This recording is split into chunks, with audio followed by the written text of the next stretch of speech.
सौभाग्य की एक बात यह कि ईरान युद्ध के बाद फिर सबका ध्यान इस बात पर जा रहा है कि भारत के पास कितना तेल भंडार है। फिर इसलिए इस पर ध्यान जा रहा है क्योंकि 1991 में भी गया था। 1991 में जब गल्फ वॉर हुई थी तब ऐसी खबरें थीं कि एक टाइम ऐसा आया था कि भारत के पास सिर्फ 3 दिन का स्टॉक रह गया था। अब 3 दिन का था या हफ्ते भर का था, हफ्ते 10 दिन का था, इस पर तो अलग अलग अटकलें लग रही थी। लेकिन उस टाइम मेन प्रॉब्लम यह थी कि विदेशी मुद्रा भंडार ही खाली हो रहा था। मतलब तेल का स्टॉक भी खत्म हो रहा था और तेल मंगाना पड़ जाता तो डॉलर भी खत्म हो रहे थे।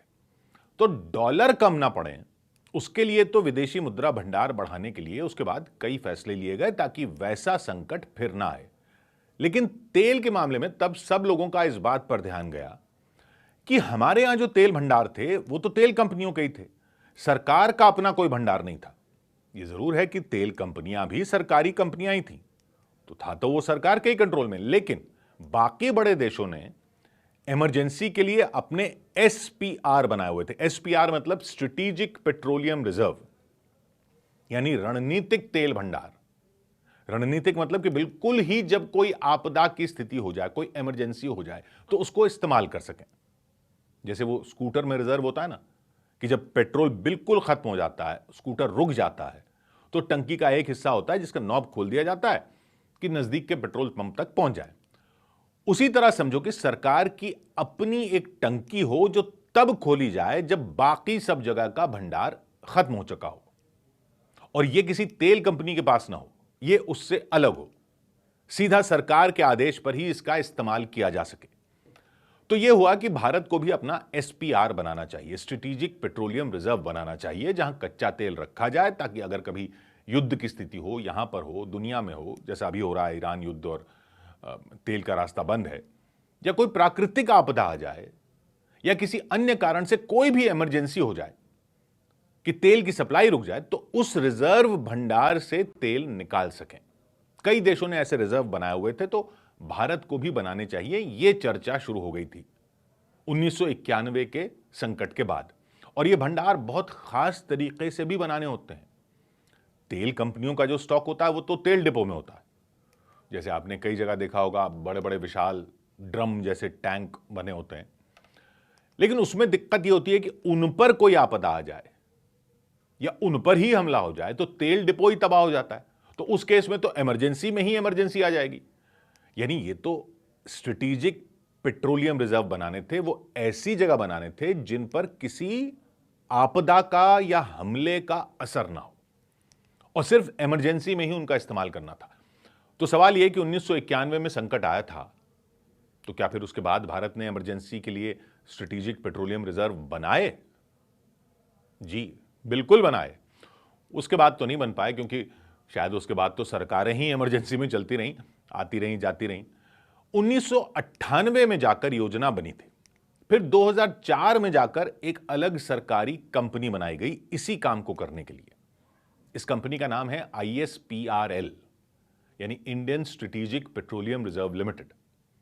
इस कंपनी को काम दिया गया कि 3 जगह रणनीतिक तेल भंडार बनाए जाएं। इसके लिए पहले तो जगह चुननी थी कि कहां पर यह भंडार बनाए जाएंगे, क्योंकि यह देखा गया कि अमेरिका ने तो अपने स्ट्रेटेजिक रिजर्व चट्टानी गुफाओं में बनाए हुए हैं, क्योंकि चट्टान को भेदना किसी हमले के लिए मुश्किल था। तो भारत में खोज शुरू हुई कि हमारे पास ऐसी चट्टानें पर कहां पर हो सकती हैं जिनमें ऐसी गुफाएं हों जिनमें तेल भरकर रखा जा सके। और इसमें कई चीजें देखनी थी कि एक तो चट्टानें हों, चट्टान पर हमला भी मुश्किल होता है, आग वगैरह लगने का खतरा भी नहीं होता।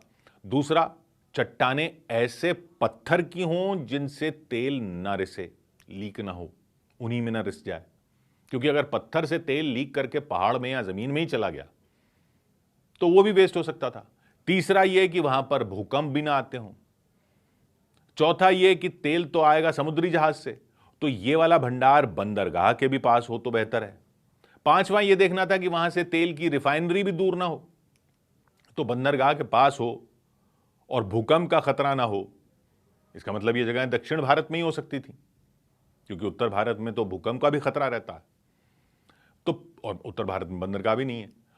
तो पहले चरण में 5.33 MMT MMT मतलब मिलियन मेट्रिक टन।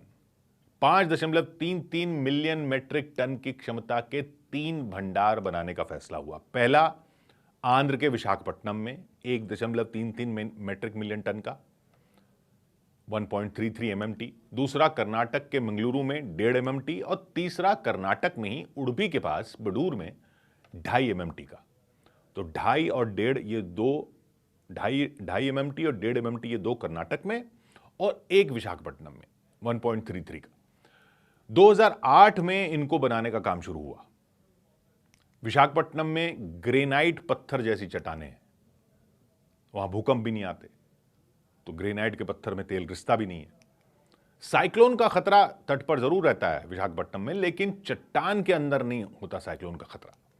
और पास में HPCL की रिफाइनरी है, उससे इसकी पाइपलाइन जुड़ी हुई है और विशाखापट्टनम बंदरगाह तो है ही। 2015 में यह बनकर तैयार हुआ विशाखापट्टनम में और इराक से लेकर इसमें तेल भरा गया था। इराक से लाया गया तेल और उसमें भर दिया गया 1.33 MMT। बेंगलुरु में बसॉल्ट पत्थर की चट्टानें हैं, वो भी मजबूत पत्थर होता है, वहां भी बंदरगाह है, वहां भी रिफाइनरी है। और यह भंडार 2016 में तैयार हुआ बेंगलुरु का, और इसमें अबू धाबी से लाकर तेल भरा गया। तीसरा उडुपी के पास, कर्नाटक में उडुपी के पास पडूर में भी बसॉल्ट पत्थर की चट्टानें हैं, वहां पर बनाया गया और यह 2018 में बनकर तैयार हुआ। तो एक 2015 में, एक 2016 में, 2018 में ये 3 बनकर तैयार हुए जो 2008 से काम शुरू हुआ था। ये तीनों भंडार चट्टानों में भारत ने बना रखे हैं, चट्टानों के अंदर बना रखे हैं भारत ने 3 तेल बड़ा भंडार। अब इन दूसरे चरण का भी काम हो रहा है। उड़ीसा के चंडीखोल में एक और भंडार बनाया जा रहा है और पडूर वाला जो भंडार है कर्नाटक का, वो उसको और बड़ा किया जा रहा है। तो ये है भारत के स्ट्रेटेजिक पेट्रोलियम रिजर्व। ये बिल्कुल इमरजेंसी के लिए है। ये कमर्शियल भंडारों से अलग होते हैं। कमर्शियल रिजर्व भंडार तो तेल कंपनियों के होते हैं, उनके तेल डिपो होते हैं ही, रोजाना की सप्लाई करते हैं वो। लेकिन रणनीतिक भंडार देश की सुरक्षा के लिए होते हैं। इन्हें सरकार नियंत्रित करती है। ये लंबे समय तक रखे जा सकते हैं बिना इस्तेमाल के, पड़ा रहता है तेल उसमें। कमर्शियल भंडार बाजार की मांग पर निर्भर करते हैं, जबकि रणनीतिक भंडार राष्ट्रीय आपात स्थिति के लिए होते हैं, नेशनल इमरजेंसी के लिए। लेकिन अब भी भारत के स्ट्रेटेजिक रिजर्व यानी ये रणनीतिक भंडार जो हैं, वो जितने होने चाहिए उससे काफी कम है। दुनिया भर के देशों की जो ऊर्जा संस्था है उसका नाम है IEA, international energy agency. IEA कहती है कि हर देश को अपनी जरूरत का कम से कम 90 दिन का तेल स्ट्रेटेजिक रिजर्व में रखना चाहिए, यानी 3 महीने का तेल इमरजेंसी के लिए रखना चाहिए। और भारत ने 1991 में जो संकट देखा था, उसके इतने साल बाद भी ये जो अभी 3 भंडार बने हैं हमारे पास, जो हैं अभी इमरजेंसी के लिए, इनमें पता है कितने दिनों का तेल है? 9.5 दिनों का। अभी हमने 9.5 दिनों का ही स्ट्रेटेजिक पेट्रोलियम रिजर्व भंडार बनाया है। हालांकि पहले तो यह भी नहीं था, अब 9.5 दिनों का है और इसको और बढ़ाने पर काम चल रहा है। बाकी तेल कंपनियों के कमर्शियल भंडार तो हैं ही, उनको मिलाकर तो कुल क्षमता 74 दिन का तेल स्टॉक करने की है। तो टोटल तो 74 दिन का तेल रखने की क्षमता है भारत के पास। लेकिन ये जो स्ट्रेटेजिक पेट्रोलियम रिजर्व है, यानी बिल्कुल ही आखिर की इमरजेंसी वाला रिजर्व, 9.5 दिन का है। अमेरिका ने अपने लिए 40 दिन का स्ट्रेटेजिक रिजर्व बनाया हुआ है। यानी IEA के हिसाब से तो अमेरिका का भी रणनीतिक भंडार उतना नहीं है जितना होना चाहिए। 90 दिन का होना चाहिए, 40 दिन का है उसका। लेकिन दक्षिण कोरिया ने अपना स्ट्रेटेजिक भंडार 90 दिन का रखा हुआ है और चीन ने तो 130 दिन का रणनीतिक भंडार बना लिया है, यानी 4 महीने से ज्यादा का। मतलब कोई युद्ध लंबा चला तब भी चीन हालात को संभाल सकता है, और यह 4 महीने का चीन का स्ट्रेटेजिक भंडार है। स्ट्रेटेजिक तेल कंपनियों का कमर्शियल भंडार उससे भी अलग है, जिससे रोजाना की सप्लाई होती है। तो आप कहोगे कि चीन तो बहुत आगे की सोचकर चल रहा है। जी, चल तो रहा है, लेकिन इस मामले में जापान तो बहुत ही आगे है। जापान में भूकंप भी आते रहते हैं, प्राकृतिक आपदाएं आती रहती हैं, उत्तर कोरिया से उसको खतरा रहता है, चीन से उसको खतरा रहता है। तो उसने तो हर तरह की इमरजेंसी के लिए, पता है स्ट्रेटेजिक पेट्रोलियम रिजर्व कितने दिनों का बना रखा है? कमर्शियल भंडार से अलग, कमर्शियल भंडार से अलग जापान ने अपना रणनीतिक SPR यानी स्ट्रेटेजिक पेट्रोलियम रिजर्व किसी भी इमरजेंसी के लिए बना रखा है 8 महीनों की जरूरत जितने तेल का। 8 महीनों तक उसको तेल ना मिले तब भी उसका काम वैसे ही चलता रह सकता है जैसे नॉर्मली चलता है। इतनी प्लानिंग कर रखी है जापान ने। यानी ये युद्ध कितना लंबा चलेगा अभी जापान को उसकी उतनी चिंता नहीं हो रही होगी जितनी बाकी दुनिया में हो रही है। 100 बात की एक बात,